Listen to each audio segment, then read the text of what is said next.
Horror कहानियां थी। चुड़ैल पार्ट 1। ऊंची ऊंची पहाड़ियों और घने जंगल से घिरा हुआ भैरवगढ़ गांव काली पहाड़ी के ठीक पीछे था। काली पहाड़ी यानी मौत का घर। भैरवगढ़ गांव तक पहुंचने का रास्ता बेहद दुर्गम था। लगभग 24 घंटे घने तूफान और तेज हवाओं की वजह से वहां के वीराने माहौल की कहानियां लोगों के दिलों को दहला देती थी। ऐसे बहुत कम लोग थे जो भैरवगढ़ गांव तक जाने की हिम्मत करते थे। लोगों का कहना था कि इस गांव के आसपास बुरी आत्माओं का साया मंडराता है। गांव के रहने वाले लोगों ने वैसे तो अपनी आंखों से किसी बुरी आत्मा या साये को नहीं देखा था, लेकिन गांव का बच्चा बच्चा इस बात को महसूस कर सकता था कि गांव के ऊपर कोई तो खौफनाक साया मंडरा रहा है। और उसकी वजह ये थी कि उस गांव में जैसे ही कोई लड़का 18 साल का होता, उसके 18वें जन्मदिन की रात ठीक 12 बजे अकस्मात उसकी मौत हो जाती। हर बार ये मौतें बड़े ही रहस्यमयी ढंग से होती और इस बार सरपंच सुमेर के बेटे को 18 साल होने में अब बस 15 दिन बाकी थे। अजी सुनते हैं, हमारा बेटा भी कुछ दिन बाद 18 साल का हो जाएगा। कहीं वो डायन उसे भी खा गई तो। कैसी बातें कर रही हो?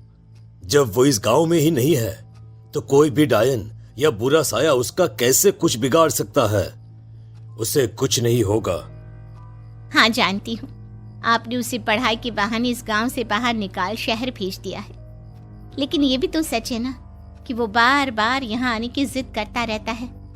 वो चाहे कितनी भी जिद कर ले जानकी, पर मैं उसे इस गांव में कभी वापस नहीं आने दूंगा। मैं नहीं चाहता कि गांव के दूसरे लड़कों की तरह मेरे बेटे की भी अजीबोगरीब ढंग से मौत हो जाए।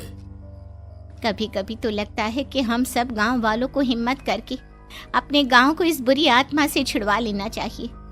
लेकिन कौन जानता है आखिर वो खतरनाक साया किसका है? वो काली आत्मा कौन है जो रातों रात हमारे गांव के लड़कों को निगल जाती है? सुमेर और जानकी जब ये सारी बातें कर रहे थे तब रात के लगभग 10 बज चुके थे और हर रात की तरह भैरवगढ़ गांव एक भयानक काले तूफान की आगोश में था। बाहर चल रही तेज हवाएं और बारिश के बीच कभी कभी ऐसा लगता जैसे कोई बुरी तरह से चीख रहा है।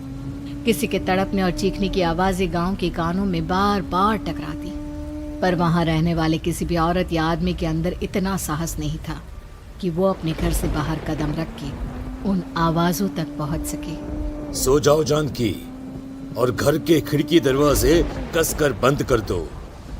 अब जानकी सब खिड़कियां ठीक से बंद करने ही लगती है कि तभी उसे अपने घर के दरवाजे पर जोर जोर से खटखटाने की आवाजें सुनाई देती है। इन आवाजों को सुनकर जानकी और सुमेर के चेहरे डर से पीले और हाथ पैर ठंडे पड़ जाते हैं। जानकी, जानकी, इतनी रात कौन होगा?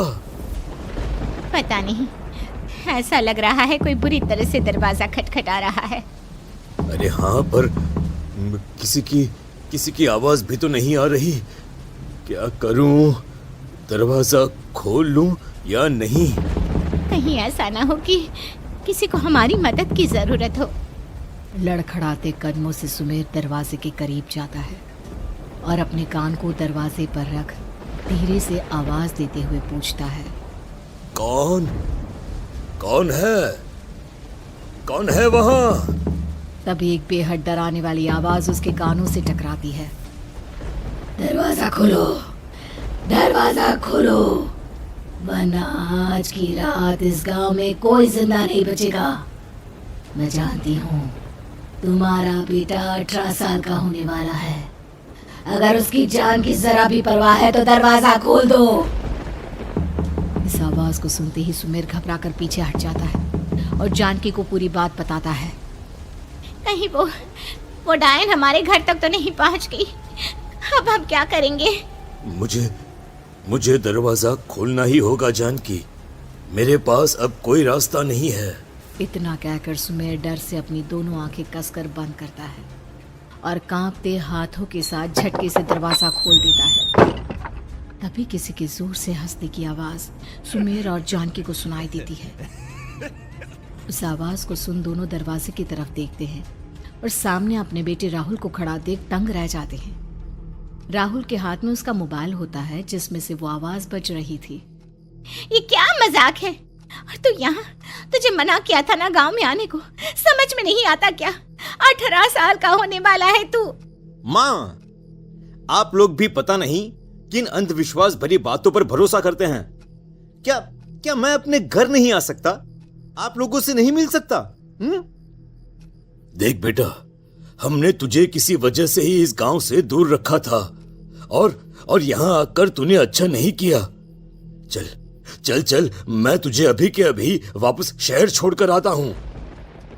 ओफो पापा, आप बेकार की बातों से परेशान हो रहे हैं। बाहर इतना तेज अंधड़ तूफान चल रहा है, कहीं जाने की जरूरत नहीं है। मैं बस आप लोगों से मिलने आया हूं, कुछ दिन रहकर चला जाऊंगा। दिमाग खराब हो गया है इस लड़के का, नहीं जानता कि इस गांव में ये सुरक्षित नहीं है।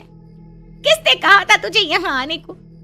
ये आवाजें सुन, बाहर से जो आवाजें आ रही है तुझे सुनाई नहीं देती क्या?